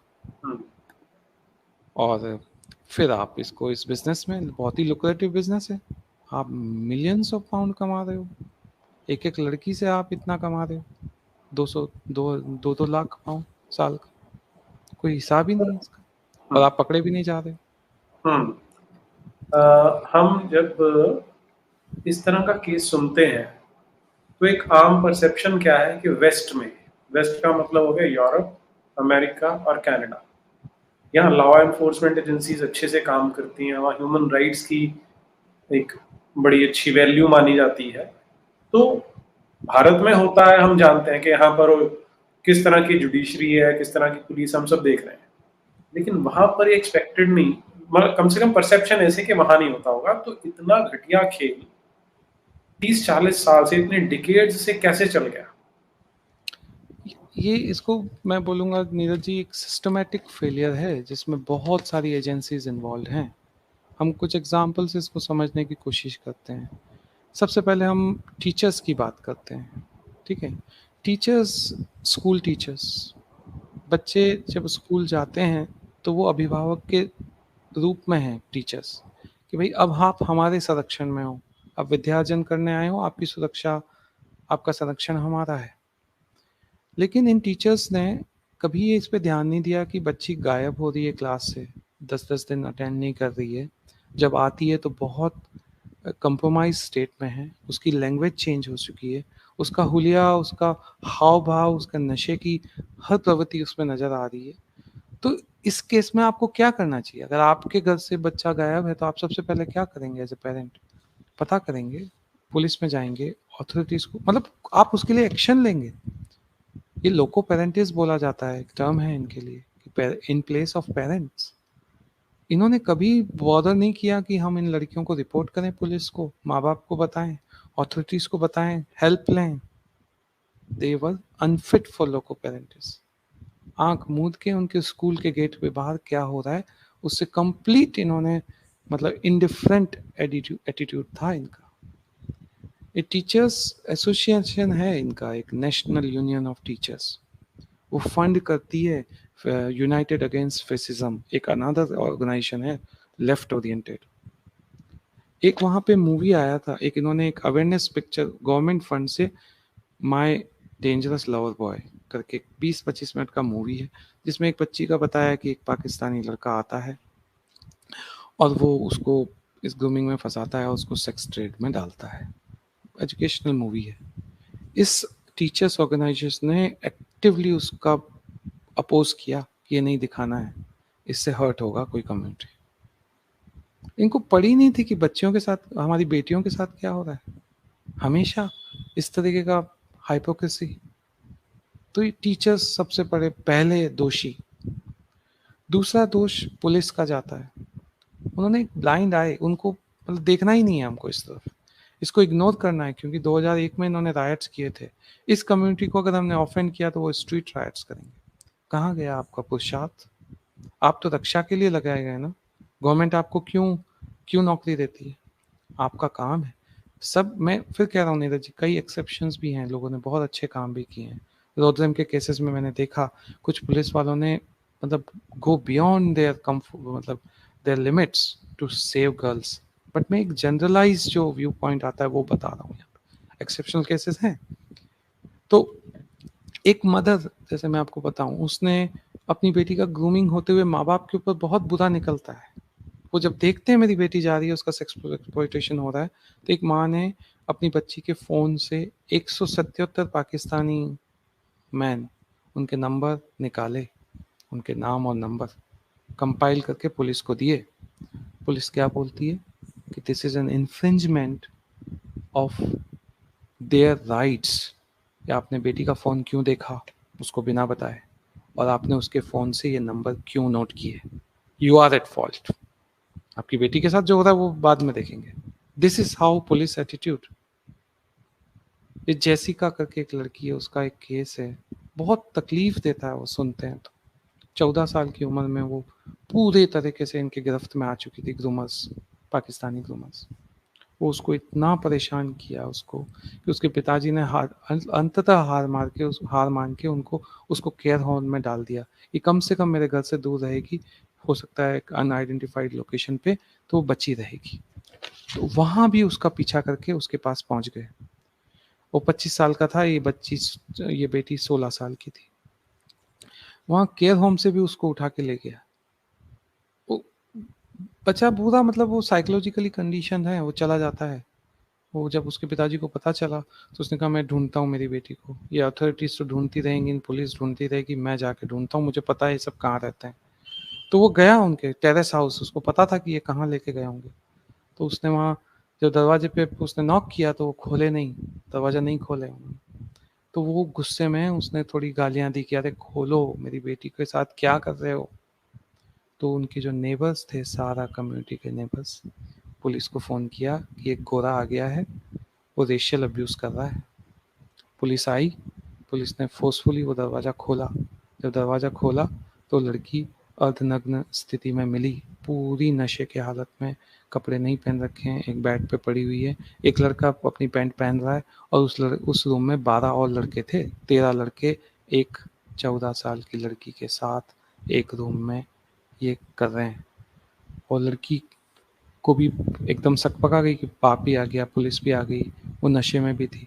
पुलिस ने क्या किया, बाप और बेटी दोनों को गिरफ्तार कर लिया। बाप को इसलिए किया कि तुमने रेसिज्म का चार्ज लग गया, और बेटी को इसलिए किया कि तुम नशे की हालत में पुलिस वालों से तुमने गाली गलौज किया। इन बेशर्मों को शर्म नहीं आई? 13 वो लड़के क्या कर रहे हैं उनसे पूछते, तुम क्या कर रहे हो इस छोटे बच्चे के साथ? उन 13 लड़कों का कुछ नहीं किया पुलिस ने। ये एटीट्यूड है पुलिस का। तो इस तरीके के ये एपिसोड्स हुए हैं। उसके बाद आप पुलिस के बाद आप जाएं जुडिशियल सिस्टम, उसका एक अलग ही लेवल है कि जुडिशियल सिस्टम इतना लो कन्विक्शन हुआ है कि आप 2010 तक हार्डली 30-35 केस थे जिसमें कन्विक्शन आया। ये चल रहा है ग्रूमिंग 1985 से, 10 के बाद इसमें थोड़ा सा स्पीड अप हुआ है। तो इतना लो कन्विक्शन था कि मोरल ही डाउन हो जाए। पुलिस वालों का या किसी भी एजेंसी का मोरल अब कब रहता है मोरल, जब उनको पता चले कि हमारी मेहनत की वजह से क्रिमिनल्स को सजा मिल रही है। जब उनको पता है कि कोई कन्विक्शन है ही नहीं, ना के बराबर रेट है, तो वो मॉरली डाउन हो जाते हैं। अब इसमें एक केस है ओल्डहम का, सामन था, उसने अभी अभी अभी रिसेंटली एक बुक लिखी है। वो सर्वाइवर, बिल्कुल ब्रेव गर्ल सामने आई है। उसने उसने अपना बताया कि उसके साथ क्या हुआ, कि ये अक्टूबर 2006, मतलब थोड़ा पुराना केस है, कि उसके साथ कार में दो उसके जो मुस्लिम ग्रूमर्स थे उन्होंने रेप किया चलती हुई कार में। और करने के बाद दोनों ने उसको सड़क पे कार रोकी, धक्का देके बाहर फेंक दिया। वो उस समय बहुत डर गई, वो बहुत मतलब अजीब सी कंडीशन में थी, तो उसने कहा मुझे हेल्प लेनी चाहिए, तो पास में जाके उसने डोर पे नॉक किया, तो वही कम्युनिटी का एक और आदमी था अधेड़ उम्र का, उसने दरवाज़ा खोला, उसने कहा कि मेरे साथ ये हो गया है, पुलिस को कॉल करना है, तो उसको घसीट के वो ऊपर ले गया फर्स्ट फ्लोर पे, हाँ करता हूँ पुलिस को, और उसके साथ वहाँ रेप किया उसने, 14 साल की बच्ची, दूसरी बार रेप हो गई, मतलब एक बार तो चलती कार में, उसके 1 घंटे के डिफरेंस से इस आदमी ने किया, उसको पकड़ लिया इसने, और फिर वो फ़ोन पे बात करके अपने और दोस्तों को बुला रहा था कि मेरे हाथ कोई लग गया है, आ जाओ। तब ये भागी, भाग के घर से बाहर निकली, तो एक चल कार जा रही थी, टैक्सी वाले जा रहे थे, तो उनको उसने कहा रुको रुको मुझे पुलिस स्टेशन छोड़ दो, उनका हाथ छोड़ते हैं, वहाँ से वो एटॉक क्लॉज, उनका एक एटॉक क्लोज जगह है जहाँ पे उनका घर था, वहाँ ले गए, 5 लड़के थे, 24 घंटे तक इन्होंने उसके साथ बलात्कार किया। मतलब एक 14 साल की बच्ची सामंथा, 3 अलग-अलग गैंग्स एक ही सीक्वेंस में विद इन 36 आवर्स उसके साथ कम से कम 20-22 बार रेप हुआ। और इसका जब केस सामने आया, जो रिंग लीडर था शकील चौधरी, उसको सज़ा कितनी हुई? 3 साल। ये जुडिशियल सिस्टम है। और 3 साल सज़ा इसलिए हुई कि जज का कहना था कि इसने कोई वायलेंस यूज़ नहीं किया लड़की के साथ, रेप किया है। उस लड़के ने, शकील चौधरी, उसने साफ मना कर दिया, मैं ना तो किसी का नाम बताऊंगा, ना मेरे साथ कोई शामिल है, ना कुछ करूंगा, कोई कॉपरेशन है ही नहीं पुलिस को। फिर भी जुडिशरी ने 3 साल की सजा दी। तो ये सब चीजें हैं जो सबको, अब कोई क्यों इस पे काम करना चाहेगा फिर? ये जुडिशियल सिस्टम है। और ऐसे ही दूसरी एजेंसीज सारी, एकेडमिक जो एकेडमिशियंस थे, कभी मानते ही नहीं है कि इसका एथनिसिटी फैक्टर भी है। तो गुड मुस्लिम, बैड मुस्लिम, ये फालतू बात। भाई जो क्रिमिनल है उसको प्रोसिक्यूट करो, वो मुस्लिम है, नॉन मुस्लिम है, जो भी है, आप इस मुस्लिम एंगल को लाते ही क्यों? भाई बच्चियों के बलात्कार पेडोफाइल है, उसको लाओ, उसको सजा दो, ऐसा एग्जाम्पल सेट करो समाज में कि किसी की हिम्मत ना हो, क्योंकि वो एक कम्युनिटी से है, उसको स्पेशल ट्रीटमेंट दे रखा है आपने, इम्प्यूनिटी दे रखी है, और वो 30 साल से एक जनरेशन का रेप किया। तो हम एक और चीज जो सुनते हैं कि कम्युनिटी सपोर्ट ने काम नहीं किया इसमें कहीं? कम्युनिटी सपोर्ट का तो कम्युनिटी हमेशा क्रिमिनल्स के साथ ही सपोर्ट में खड़ी रही है, कभी उन्होंने विक्टिम्स की तरफ से देखा ही नहीं है। मैंने आपको एक एग्जांपल दिया था कि वो गवर्नमेंट एम्प्लॉय जिसको जेल टर्म हुई, उसने बचाने की कोशिश करी। आप कम्युनिटी का सपोर्ट इतना ज़्यादा रहा है क्रिमिनल्स के साथ कि एक क्वेश्चन दिमाग में खड़ा कर देता है, कम्युनिटी करती क्या है? मुस्लिम काउंसिल ऑफ ब्रिटेन, एमसी, बहुत बड़ा इनका ऑर्गेनाइजेशन है, जिन्होंने इसको मानने से इनकार किया अप टू 2013, 12-13 की ये ग्रूमिंग कुछ होता भी है, इट्स अ रेसिस्ट मिथ। उन्होंने कहा कि ये मुसलमानों के खिलाफ एक मिथ है, एक एक बस इन्होंने रूमर चला रखी है, हमारा एक कोई। मिनट, तो ये एग्जैक्टली वैसा ही है जैसा हमारे देश में जब कोई बिल्कुल बात करता है कि रेप जिहाद एग्जिस्ट करता है, ये हो रहा है, तो वहां ऐसे ही डिनायल होता है। ये जो इन्होंने पोर्टल्स बना रखे हैं, न्यूज साइट्स, वेबसाइट्स बना रखे हैं, सारी ये बोलती हैं कि ये तो एक मिथ है, ऐसी कोई चीज एग्जिस्ट ही नहीं करती। तो सेम वहां पर है। सेम, इन्होंने मानने से ही इनकार कर दिया। फिर वहाँ पे जब रौद्रम का केस आया था, और ये शफील में एक और एरिया जहाँ पे बहुत इनका है, ग्रूमिंग बहुत होता है, तो वहाँ पे रिक्वेस्ट किया था वहाँ काउंसलर ने, काउंसिल जो होता है कि आप मॉस्क में ऑल ओवर द ब्रिटेन आप सरमन्स लगाइए, एक रीड आउट करिए सरमन, कि अपने यूथ को बोलिए कि इन एक्टिविटीज़ में ना लगें, एक कंस्ट्रक्टिव पॉजिटिव लाइफ जियो यहाँ पे आके, आप इन बच्चियों को मत फंसाओ। मॉस माना, दे रिफ्यूज्ड। ओनली एक टाउन शफील की कुछ मॉस ने उस सरमन को पढ़ा, बाकी सब ने प्लेनली रिफ्यूज कर दिया। तो मतलब इसमें इतने सारे, जैसे पौला का एक केस है लंदन में, 14 साल की लड़की थी, उसको इन्होंने अल्टीमेटली ये इसको जीतना बोलते हैं, छोटी बच्ची से जीत गए, उसको मुस्लिम बना दिया। आज वो तीसरा चौथा बच्चा पैदा कर रही है अपने ग्रूमर का, पूरे बुरके में हम्म, रहती है। इसको जब पकड़ के ले गए थे ये, पहले तो उसका बहुत साल तक ग्रूमिंग हुआ, उसको 50 कस्टमर्स के पास भेजा। फिर एक दिन डिसाइड हुआ कि अब इसको प्योरिटी, इसको मतलब थोड़ा प्योर करना है, अपने दीन में लेना हम्म, है। उसको पकड़ के ले गए मॉस्क में।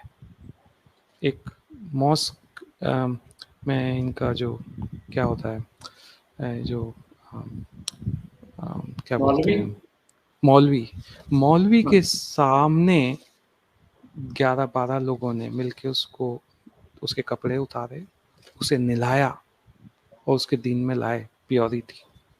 बच्चों के वाह। साथ कैसे कर सकते हो तुम? कैसे हम्म, तुम्हारा, कैसे मन मानता है? क्योंकि तुम मानते ही नहीं हो कि वो ह्यूमन बींग्स हैं। और जैसे ही किसी ने नाम लिया कि आप इस्लामोफोब हो, आप ये फोब हो, आप ये हो, वो हो, आप रेसिस्ट हो, आप कभी तो हम्म, ये सोचोगे कि ये बच्चियां हैं, इनके माँ बाप हैं, ये छोटी बच्चियां हैं, हमारी बेटियां इनसे बड़ी हैं, कभी कुछ तो नैतिकता हो। कम्युनिटी हमेशा फेवर ही करो आप क्रिमिनल्स। और इनमें से कुछ अपवाद आए हैं नीरज जी। हम्म, एक मोहम्मद शफीक करके, आ, ये रमादान फाउंडेशन का उसमें था क्योंकि इंसान की दृष्टि से जो भी सोचेगा उसको बहुत पीड़ा होगी। तो उसको भी बहुत बुरा लगा कि इसमें मेरी कम्युनिटी कुछ क्यों नहीं करती है। अगर हमारा नाम आ रहा है 90% हमारे हैं क्रिमिनल सारे, तो हमें कुछ करना चाहिए ना। तो उसने जाके शुरू किया कि भाई ये बंद करो ये सब। हमें हम्म, कोशिश करनी चाहिए एज अ कम्युनिटी कि ये ग्रूमिंग में हमारा जो कालिक पोती हुई है हमारे नाम पे वो हटे। हम्म, इमीडिएटली ही गॉट दैट थ्रेट्स, उसके ऊपर जान से मारने के पूरे थ्रेट्स पास हो गए। तो हम्म, आप वहां से भी कोई अगर आवाज निकाले, कोई थोड़ा सच्चाई पे चलने की कोशिश करे, तो उसके लिए भी जीना दुर्भर है। उसने हम्म, काम किया, उसने कहा मार दो, मार दो। बस अच्छा। मैं, क्योंकि आप अधिकतर ये नाम लिस्ट पढ़िए आप, हम्म, मोहम्मद ये मोहम्मद वो, मतलब बहुत सारा ये सब। तो उसने कहा मेरे को अच्छा नहीं लगता ये मुसलमान नाम आते हैं सारे, मैं इसको रोकना चाहता हूँ। तो उसको मारने के, उसको सारी धमकियां मिली, वो जीता है बड़ी मुश्किल से, पर वो काम किया हम्म, उसने। तो अपवाद भी हैं। हम्म, जी। महेश जी, ये तो हुई प्रॉब्लम। अब सॉल्यूशन क्या है इसका? क्योंकि बहुत बार ये होता है कि हम प्रॉब्लम की तो बात करते हैं, लेकिन सॉल्यूशन के बारे में चर्चा नहीं होती, हम उसकी बात नहीं करते। अब वो भले ही यूरोप में हो रहा हो, हमारे देश में भी हो रहा है, हर रोज ऐसी बच्चियां बलि चढ़ जाती हैं। तो क्या इसका सॉल्यूशन क्या है हमारे पास? इसका सॉल्यूशन बहुत मल्टी प्रोंग अप्रोच लगाना पड़ेगा इसमें। नीरज जी ऐसा है कि कई सारी ये जो इंक्वायरीज की जो मैंने बात की, टेलफोर्ड इंक्वायरीज भी हैं, इसके 57 पॉइंट्स दिए हैं इसने कि कैसे ग्रूमिंग को रोका जाए। ऐसे और भी, और इवन एक सैमी वुडहाउस करके जो विसल ब्लोअर है, रोदरम जो कांड सबसे पहले जो इनका जो सामने आया था रोदरम में, उसने अपनी पूरी स्टोरी एक एंड्रयू नॉर्फोक करके टाइम्स मैगजीन में सीनियर एडिटर थे, उनको बताई। उसका भी वही अर्शिद हुसैन करके कोई पाकिस्तानी था, 3 भाइयों ने मिलकर 54 लड़कियों का सेक्सुअल एक्सप्लॉयटेशन किया, सेक्स स्लेवरी हम्म, है ये। तो उनको सबको जेल हुई, तो अर्शिद 35 ईयर्स, उसको उसके ग्रूमर को भी जेल हुई। तो आ, उसने भी अपने कुछ पॉइंट्स रखे हैं। तो मतलब मैं कह रहा हूँ कि इसका मल्टीपल जगह से ये पॉइंट्स आए हैं। सबसे पहला ये है कि और मोहन सिंह जी को भी मैंने बहुत क्लोजली सुना है, और अपने एक्सपीरियंस से भी मैं बोलूँगा कि सबसे ज़रूरी चीज़ है संवाद। बेटियों के साथ आपका पॉजिटिव कंस्ट्रक्टिव संवाद कंटिन्यूस, चाहे आप इंग्लैंड के माँ बाप हो, हिंदुस्तान के हो, कहीं के भी हो। आपकी बेटी जब उस एज में, टीनेजर एज में जा रही है ना, तो आप थोड़ा अपनी बिजीनेस को कम कर दो, उसे समय देना स्टार्ट करो। नहीं तो कोई भेड़िए बैठे हैं आपके घर के बाहर, ले जाएंगे आपकी नाक के नीचे से, और फिर रोते रहना। हम्म, तो बेटियों की बात सुनो, उनकी बात को सुनो, और उनके साथ संवाद करो, सबसे पहला। दूसरा, इंग्लैंड के परिप्रेक्ष्य में ईयर 6 जब जूनियर स्कूल का लास्ट साल होता है, तो इनको सेक्सुअल एजुकेशन दिया जाता है कि जो भी इनका क्या प्रोसेस है, कैसे बच्चा होता है, एक्सेट्रा। ठीक है, बहुत अच्छी बात है। एक डेवलप्ड सोसाइटी है, सेक्सुअल एजुकेशन मिलता है, बट वो रिलेशनशिप के ऊपर एक वर्ड नहीं बोलते हैं कि हेल्दी रिलेशन क्या होता है। बच्चों को ये समझाना ज़्यादा ज़रूरी है कि हेल्दी रिलेशन का मतलब क्या है। आप उसको कंट्रासेप्टिव तो दुनिया भर के बता दिए, वो उनको कहीं एंड अप नहीं होगा। आइडियली उनको ज़रूरत नहीं पड़ना चाहिए नेक्स्ट 5-7 साल जब तक वो करियर काम कर रहे हैं। आप उनको हेल्दी रिलेशन के बारे में बताइए और उसमें ये बताइए कि आप बैड रिलेशनशिप क्या होता है, आपका एक्सप्लॉइटेशन क्या होता है, उसको आप टच करिए इन टॉपिक्स को, और घर में भी करिए। कई बार हम शर्माते हैं कि मेरी बेटी तो अभी 15 साल की है, इससे ये सब बातें कैसे करें। आप कर नहीं रहे हो बातें और कोई उसके साथ वो सब कर रहा है, आप बात करने में शर्मा रहे हो और ये भेड़िए उसके साथ वो सब कर रहे हैं, तो आपके पास चॉइस है। तो फिर उसके बाद सिस्टम के लिए बहुत सारे हैं कि स्कूल के बाद बहुत मॉनिटरिंग जरूरत है कि आप टास्क फोर्स बनाइए कि स्कूल गेट पे क्या कर रहे हैं। मैक्सिमम ये school gate, shopping mall, take away owners, take away joints, तो ये स्पॉट आपके पता है ना, आप करिए यहाँ पे मॉनिटरिंग। एक टीचर्स का ट्रेनिंग, लॉ एजेंसीज का ट्रेनिंग, पुलिस का ट्रेनिंग, ये फियर हटाइए उनके मन से कि वो रेसिस्ट कहलाएंगे। ये पॉलिटिकल करेक्टनेस, ये सबसे बड़ा बीमारी है पॉलिटिकल, इन चीज़ों को सॉल्व करने। आप इंग्लैंड की आज की रिपोर्ट में भी आप जाएंगे तो वो बोलते हैं एशियन ग्रूमर्स, पूरा एशिया बदनाम, 48 कंट्रीज हैं एशिया में, और सारे ग्रूमर्स हैं कहाँ से? पाकिस्तान से। कितने भारत से, कितने जापान से, कितने श्रीलंका से, कितने सिंगापुर से, कितने चाइना से, आप पर एक नहीं मिलेगा आपको। और कहते क्या है? Asian community. और ये सोसाइटी की भी मूर्खता है कि वो डिफरेंस नहीं कर पाती है कि पाकिस्तान और भारतीय अलग अलग हैं, दो अलग अलग पूरा स्टार्क अपोजिट। खाना खाने भी इंडियन रेस्टोरेंट में जाते हैं, वो सब पाकिस्तानी बांग्लादेशी रेस्टोरेंट्स हैं। तो ये चीज, रेसिज्म का फियर, ये पॉलिटिकल करेक्टनेस की बीमारी, ये मल्टीकल्चरलिज्म, ये जो इस कंट्री को जो ये लगा हुआ है। मल्टीकल्चरलिज्म क्या है? मल्टीकल्चरलिज्म ये कि आपके दो कल्चर्स का कॉन्फ्लिक्ट है, आप उसके बारे में बात नहीं करेंगे, सेंसिटिविटी है। ये सब कल्चर एक है। क्या है सब कल्चर एक है? इंग्लैंड में आज आप एफजीएम का डेटा निकालिए, 1 लाख मुस्लिम लड़कियां एफजीएम के थ्रू अभी राइट नाउ उनका एफजीएम हुआ है, living with that female genital mutilation. इसका बैन कब लगा था? 1985 में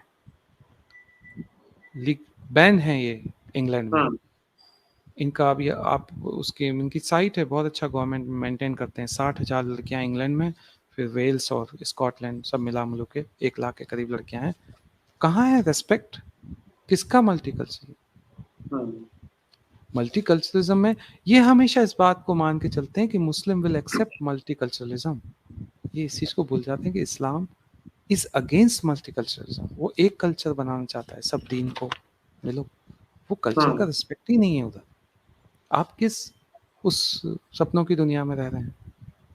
तो ये जो बड़े बड़े जो इसमें कल्प्रिट्स हैं, पॉलिटिकल करेक्टनेस, जो कभी आपको सच नहीं बोलने चाहिए। लेफ्ट का एक विशेला एक सिस्टम है जो आपको बोलता है कि फ्रीडम ऑफ एक्सप्रेशन और ये सब, बट आपको कभी सच नहीं बोलने देगा। आपने उनको एशियन के कवर दे दिया, इम्प्यूनिटी दे दी, 30 साल तक बचते रहे वो, और हम लोगों ने उसको झेला है। क्योंकि एशियन आपने बोल दिया तो एशिया में चाइनीज भी हुए, इंडियन भी हुए, हर व्यक्ति को उस शख्स से देखा जाएगा। उस समाज में एक नफरत पैदा हो गई है कि ये एशियन कम्युनिटी का है। ये जो आप कह रहे हैं, हाँ भाई जी, यही पॉलिटिकल करेक्टनेस हमारे समाज में भी बहुत गहरी बैठ चुकी है। हमारे जो पॉलिटिशियंस हैं, सो कॉल्ड लीडर्स हैं, वो भी they are scared of calling a spade a spade. तो जो प्रॉब्लम हम इंग्लैंड में देख रहे हैं वही लगभग यहाँ भी रिफ्लेक्ट हो रही है। सिर्फ ये कि अभी शायद पुलिस वाले उतने बेशरम नहीं है जितने वहां बेशरम हो चुके हैं कि वो छोड़ ही देते हैं कि हमें कोई रेसिस्ट बोल देगा, इस्लामोफोब बोल देगा। ये बीमारी अभी यहाँ नहीं है। कम से कम उतना पुरुषार्थ तो नहीं मरा है हमारे जाते हैं। और वो हमारे यहाँ स्टेट के हिसाब से भी काफ़ी चीज़ें मैटर करती है। क्योंकि आप अगर ऐसे देखें तो अजमेर रेप केस जो हुआ उसमें पूरी कोशिश थी तंत्र की उस समय के कि इनको बचा लिया जाए। एक को पागल घोषित कर दिया, एक को ये कर दिया। आपने जिसने पहले आवाज उठाई उसको या तो गायब कर दिया या उसको प्रताड़ित किया। तो आपका अल्टीमेटली एक चीज है कि पॉलिटिकल लीडरशिप जो है आपकी, उसका डायरेक्शन किधर है, उसका बहुत फर्क पड़ता है। ये एजेंसीज कैसे काम करेगी। और ये पिछले कुछ सालों से यहाँ पे कुछ भी ठीक नहीं हो रहा है। जब 9/11 का अटैक हुआ था, उस समय यूके में लेबर पार्टी थी। यहाँ भी लेबर और कंजर्वेटिव दो बड़ी बड़ी पार्टियां हैं। लेबर पार्टी, उनके काउंसलर, उनके एमपीज इतना ज़्यादा वो प्रमोट करते हैं कम्युनिटी को, क्योंकि सपोर्ट है। तो उस सपोर्ट को इनकैश करने के लिए उस आंख मूंद के रखते हैं उनकी। तो 2005 में वो एक बिल लेके आए, racial and religious hatred bill. उसमें इन्होंने कहा कि आपने इस्लाम को इंसल्ट किया, आपने इस इस्लाम को क्रिटिसाइज किया, या आपने किसी को थ्रेटन किया, तो आपको 7 साल की सजा हो जाएगी। एक बिल लेके आ गए। 3 बार वो हाउस ऑफ लॉर्ड में वापस भेजा गया कि नहीं नहीं ये मत करो, इस कंट्री का बहुत आपने किसी को ऑफेंड कर दिया, उसने जाके कह दिया इस्लामोफोब, 7 साल अंदर। आप मान सकते हैं कि 80-90% ब्रिटिश वाइट पॉपुलेशन ऐसे लॉ लेके आएंगे। अल्टीमेटली इन्होंने फिर तीसरी बार रिजेक्ट होने के बाद उसमें से वो थ्रेटनिंग को रख के बाकी सब हटा दिया। ठीक है, कोई किसी को थ्रेटन करता है, मारने की धमकी देता है, उसके साथ कानूनी कार्रवाई होनी चाहिए। हम एक सभ्य समाज में रहते हैं, या मारने कूटने का किसी को अधिकार नहीं है, तो वो एक्शन समझ में आता है। न इस्लाम मुस्लिम का, न हिंदू का, न क्रिश्चियन का, किसी को नहीं मारेगा कोई। लेकिन आप उसका क्रिटिकल एनालिसिस ही नहीं कर सकते, आप उसके बारे में बात ही नहीं कर सकते। बात किया हो इंसल्टिंग मतलब आप 7 साल अंदर। और इंसल्ट तो ये तो इतना लूजली वर्डेड है कि इंसल्ट तो किसी भी चीज में फील हो सकती है। इसका तो किसी भी चीज में, मेरे को आपका टोन अच्छा नहीं लगा, मैं इंसल्ट हो गई मेरी। मेरे को आपकी बात अच्छी नहीं लगी, मेरे को इंसल्ट हो गई। तो उसका तो आप मतलब आपने मतलब इस्लाम के बारे में बात करना मना हो गया। और इसमें नीरज जी एक और चीज है, हर समय ये क्यों देखा जाता है कि कोई व्यक्ति इस्लाम के अगेंस्ट है।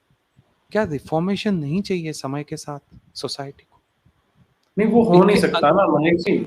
इस्लाम रिफॉर्म नहीं किया जा सकता क्योंकि उसमें वो अपने आप फंस जाते हैं। उनका एक क्लेम है कि this is the word of Allah. तो अगर आप उसी को रिफॉर्म करने की कोशिश करते हैं तो फिर आप जो आज तक बोल रहे थे वो गलत हो जाता है। तो ये उसमें फंस जाते हैं। नहीं, सही बात है। आप गेट्स ऑफ इतिहाद are closed, you can't change anything, you can't modify. तो वो है, इसीलिए इनके जो अंदर से जो थोड़ी इंसानियत बची है जिन लोगों में, वो सबसे ज्यादा घुटन महसूस करते हैं। जो एग्जाम्पल मैंने दिया, और भी कुछ लोग हैं कि वो उन्हें लगता है कि अच्छा नहीं हो रहा है समाज में और हम इसका कुछ कर नहीं पा रहे। तो ये तो वहां जी महेश जी, ये प्रॉब्लम आइडियोलॉजिकल है क्योंकि उनको उनके जो आइडियल्स हैं, उनको जो सिखाया जाता है, उनकी एस्पिरेशंस ऐसी बना दी हैं। और दूसरा, जो सोसाइटी है, जो विक्टिम है, विक्टिम सोसाइटी है, वो पॉलिटिकल करेक्टनेस के चक्कर में स्टेप नहीं ले पा रही। तो ये तो डबल वहमी होगी एक तरह से कि आपने आप सजा के प्लेट पे सजा के दे रहे हैं कि खा लो। जी बिल्कुल सही बात है। अभी इनका एक मैनचेस्टर का पुराना केस है, मतलब आप समय को देखते हुए मैं बहुत ज़्यादा, इसके हजारों केसेस है नीरज जी। 10 साल की एक ये पाकिस्तानी कपल था मैनचेस्टर में, 10 साल की लड़की को पाकिस्तान से लाए, वो डेफ थी। उसके साथ ये इलियास अशहर करके इसका नाम था, पूरा डिवोट मुस्लिम, बियर्ड रखता है, सब करता है। उस लड़की को घर में नौकरानी रखा, उसकी वाइफ के साथ सेक्सुअली एक्सप्लॉइट करता था, वाइफ के सामने उसकी सहमति के साथ। उसके सारे रिलेटिव्स उसको सेक्सुअली एक्सप्लॉइट करते थे, मतलब बिल्कुल आप सेक्स स्लेव बना के 10 साल की बहरी लड़की का। वो जब केस बाहर आया तो जूरी सर्विस में 2 लड़कियां थी, वो इतना रोने लगी, उनको छूट दी गई 10 साल तक तुम जूरी का काम, जूरी यहाँ पे क्या होता है, रोटेशन से जूरी सर्विस करनी पड़ती है उस कंट्री में। तो वो जो इंटर्न्स आई थी, वो मतलब कोर्ट में ऑलमोस्ट दे फॉल डाउन, कि फेल डाउन कि क्या है, कैसा इतना अमानुष हो सकता है कोई इंसान। 10 साल की लड़की सुन नहीं सकती, बोल नहीं सकती, उसका फिजिकल एक्सप्लॉइटेशन। आपकी कंट्री से लाए हुए दोनों हस्बैंड वाइफ को जेल हुई और पूरा डिवोट तो लिंक डिवोटी मानने तो वाले। ऐसा करेगा। इनमें यही तो प्रॉब्लम ही है ना, कि उनको जो आइडियल्स उनके सामने प्रेजेंट किए जा रहे हैं उनको फॉलो करना है, तो वो इन एवरी रिस्पेक्ट फॉलो करने की कोशिश करते एग्जैक्टली exactly. कभी भी कम्युनिटी, मतलब इनके यहाँ से फीमेल्स भी सामने नहीं आती है कि इन बच्चियों के लिए एक लॉरा विल्सन बहुत फेमस केस है इंग्लैंड का, 16 साल की बच्ची, वो 12-13 साल से इसको फंसाया था, वही फिर से अश्तिक अजगर करके पाकिस्तानी मुस्लिम, उसको प्रेग्नेंट कर दिया। अब उस लड़की को कहती, वो कहती कि यार मैं कुछ शादी शादी करके अब मैं प्रेग्नेंट हुआ, मैं कहाँ जाऊँ, तो हाँ करते हैं, उसको घुमाया कई दिनों तक, फिर उसने उसका पता करा कि ये रहता कहाँ है, फिर पहुंच गई उसके घर और जूता मार के उसको घर से निकाला कि मेरे बेटे से शादी करनी है तुमको। हैं। मतलब जो जो क्रिमिनल्स हैं तुम्हारे बच्चे, उनका तुम किस हद तक जाके साथ देते हो। और उस लड़के को इतना गुस्सा आया उसके पास कि उससे मिलने के लिए उसको बुलाया एक कैनल के ऊपर, उसके पेट में चाकू मारे दर्जनों बार, वो बच्चा भी मर गया अंदर, जो प्रेग्नेंट थी वो, और उसको कैनल में फेंक दिया। उसकी पोस्टमार्टम रिपोर्ट में आया कि जब तक ये पानी में गिरी तब तक ये जीवित थी, वो ड्राउनिंग से मरी, उसको तैरना आता था, बट उसके घाव इतने थे कि वो बच नहीं पाई, वो मर गई, बच्चा भी मर गया, वो भी लॉरा विल्सन। कोई मानवता का कोई एक अंश भी नहीं बचा है।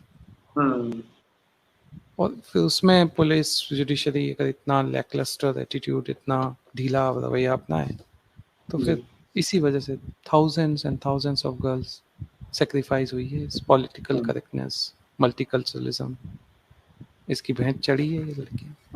अब आज तक रिपोर्ट्स आ रही हैं, इंक्वायरी आ रही हैं, हम 2022 में हैं, अभी भी हो रहा है, अभी भी टाउन्स में हो रहा है, अभी भी स्कूल के बाद यही चल रहा है। अब ठीक है, थोड़ा सोसाइटी ने अवेयरनेस बिल्डिंग हो रहा है, मोबाइल की टेक्नोलॉजी, इंटरनेट से थोड़ा इजी हो गया है ये सब चीज़ें बात करना, आप और हम कर रहे हैं, तो इसको एक जी। बहुत, मतलब इसको कहते हैं ना, कमिटमेंट के साथ इस प्रॉब्लम को सॉल्व करना चाहेंगे तभी ये सॉल्व होगी, नहीं तो नहीं होगी। इसमें ये मुस्लिम नॉन मुस्लिम ये सब करते रहेंगे, नहीं होगी। इसमें जो है क्रिमिनल है, जो सिस्टम है, जो थॉट है, जो इसको कर रहा है, उसको पकड़ना है, उसको रेक्टिफाई करना है। आप आए क्यों यहाँ होस्ट कंट्री में, आप रहते अपने नरक में वहीं पे पाकिस्तान। ये तो सब जगह नर्क बनाना चाहते हैं ना, और मुझे लगता है कि आज की हमारी इस टॉक का जो निचोड़ निकल के आता है वो यही है कि अगर हम अपनी इस सभ्यता को, अपने समाज को बचाना चाहते हैं इन राक्षसों से, तो जो राक्षसी प्रवृत्ति है, जो सॉफ्टवेयर है, वो चेंज करने की आवश्यकता है। जी नहीं तो जिस तरह इन्होंने यूरोप को फंसा लिया है ये पॉलिटिकल करेक्टनेस के चक्कर में, मल्टीकल्चरलिज्म, रेसिज्म, इस्लामोफोबिया, ये सारे इनके ट्रैप्स हैं जिनके अंदर ये फंसा देते हैं ओपोनेंट को। जी बिल्कुल, और यही रीज़न है कि 30 साल चला। बिल्कुल आप सच कह रहे हैं कि इस सत्य को स्वीकार करना है, सत्य बोलना है, सत्य को सामने लाना है, एक्सपोज करना है। इन्हीं के प्राइम मिनिस्टर ने, चर्चिल ने एक बार कहा था कि जब आप डिसऑनर और वॉर में से डिसऑनर चुनते हो ना, तो वॉर पीछे फॉलो करता है। आप अपमान के बाद आपको युद्ध तो झेलना ही है। और अपमान तो मिले, वॉर तो आप अवॉइड कर रहे थे, अपमान तो हो ही गया, प्लस वॉर तो फिर भी मिलेगी। हाँ, क्योंकि कई और बार अगर, हमें हाँ हमें भी लोग बोलते हैं कि आप हिंदू मुस्लिम करते हैं, हिंदू मुस्लिम करते हैं, तो उसका आंसर है कि हम हिंदू मुस्लिम करना चाहते ही नहीं, लेकिन जो इस्लाम है वो हमें इधर फोर्स करता है, क्योंकि वो उसी बाइनरी में देखता है। तो जब तक हम इसे आइडेंटिफाई करके इसको पहचानेंगे नहीं, एक्नॉलेज नहीं करेंगे कि ये प्रॉब्लम है, तब तक हम ऐसे ही मरते रहेंगे और हमारी बच्चियां इसके शिकार हो जाए, तो ये तो हम, कोई भी सभ्य समाज, कोई भी आत्म गौरव वाला समाज कभी इसको बर्दाश्त नहीं करेगा। एग्जैक्टली exactly, क्योंकि हम क्या कोई मन में बैठे हैं क्या किसी को लेके कि इसके प्रति कोई दुर्भावना है, हमारी किसी के प्रति दुर्भावना नहीं। जो गलत है, आइए, मानव हैं आप भी और हम भी, गलत को गलत मानिए, उसको सजा दीजिए। आप क्यों प्रोटेक्ट करते हैं गलत को, और फिर आप कहते हैं कि कम्युनिटी को अटैक हो रहा है। अब दोनों तरफ की बात कैसे हो सकती है, तो वो है इशू। कुछ प्रश्न है, ले लेता हूँ मैं। हाँ जी। CV Shah, there is Muslim gang involved in UK to make trap for teen girls, even UK police cannot do। हाँ जी, शाह जी यही बता रहे थे अभी, महेश जी ने यही बात बताई है। संदीप सांखला, संदीप जी सुपर स्टिकर के लिए आपका बहुत बहुत धन्यवाद, आभार आपका। सुनील जी हैं, मेरे प्रयागराज कॉलेज से लेकर अजमेर और अजमेर कांड से लेकर लंदन तक मैंने ग्रूमिंग गैंग का एक सा फॉर्मेट देखा है। एक लड़की को पटाओ और उसके द्वारा दूसरी और दूसरी से तीसरी और सबको ब्लैकमेल करो। जी, इसमें काफ़ी सिमिलरिटीज़ हैं और कुछ चीज़ें हैं थोड़ी डिफरेंट भी हैं, तो बट हाँ, बात सही है। पंडित मिश्रा जी, प्रणाम प्रणाम पंडित जी, प्रणाम आपको। लखिया जी, आपका सुपर स्टिकर के लिए धन्यवाद।